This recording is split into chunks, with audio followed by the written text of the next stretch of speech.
ایک مرتبہ حضرت موسیٰ علیہ السلام کوہ طور پر اللہ تعالیٰ سے ہم کلام تھے، تو انہوں نے اللہ تعالیٰ سے پوچھا کہ جنت میں میرا ہمسایہ کون ہوگا؟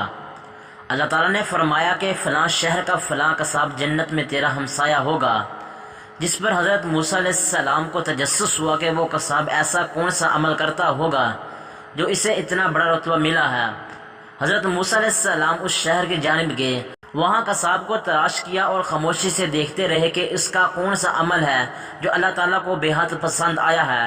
دن بھر میں اس قصاب نے اپنا سارا گوشت سوائے ایک ٹکڑے کے فروخت کر دیا، پھر اس ٹکڑے کو تھیلے میں ڈال کر گھر کی طرف چل پڑا۔ آپ اس کے پیچھے پیچھے اس کے گھر تک آ گئے، پھر آپ نے قصاب سے مہمان بننے کی گزارش کی، جس پر قصاب نے کہا کہ بسم اللہ۔ آپ اس کے ساتھ گھر کے اندر چلے گئے، اس نے گوشت کو اچھی طرح پکایا، پھر چند بوٹیوں کو دانتوں سے چبا کر نرم کیا، پھر گھر کے اندرونی حصے میں چارپائی پر لیٹی ضعیف خاتون کو اٹھایا، اسے پیار سے کھانا کھلایا، پانی پلایا اور اس کا بستر وغیرہ سیدھا کیا۔ پھر اس بوڑھی خاتون نے قصاب کے کان میں کچھ کہا، جس پر وہ مسکرا دیا اور وہ اس خاتون کو آرام سے لٹا کر کمرے سے باہر آ گیا۔ حضرت موسیٰ علیہ السلام کو امید تھی کہ شاید وہ کوئی خاص عمل کرتا ہوگا جو اللہ تعالیٰ کو پسند آیا ہے، مگر اس نے ایسا کوئی کام نہیں کیا۔ پھر حضرت موسیٰ علیہ السلام کو بھی کھانا کھلایا۔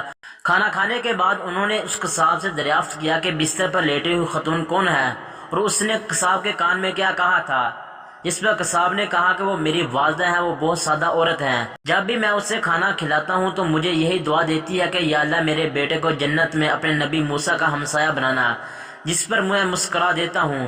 کہاں میں معمولی قصاب اور کہاں حضرت موسیٰ علیہ السلام اللہ کے برگزیدہ نبی ہیں۔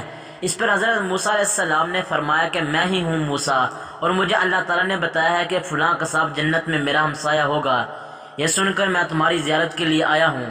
سبحان اللہ۔ اللہ تعالیٰ سے دعا ہے کہ اللہ پاک ہمیں بھی اپنے والدین کی خدمت کرنے کی توفیق عطا فرمائے اور ان کی دعائیں ہمارے حق میں قبول فرمائے، آمین۔ یہ تو پیارے معزز دوستو، یہ تھی ہماری آج کی ویڈیو کیسی لگی کمنٹ کر کے لازم بتانا۔ اگر ویڈیو اچھی لگی ہو تو ویڈیو کو لائک کریں اور اپنے دیگر دوستوں کے ساتھ شیئر لازمی کریں۔ ملتے ہیں نیکسٹ ویڈیو میں، تب تک کے لیے اللہ حافظ۔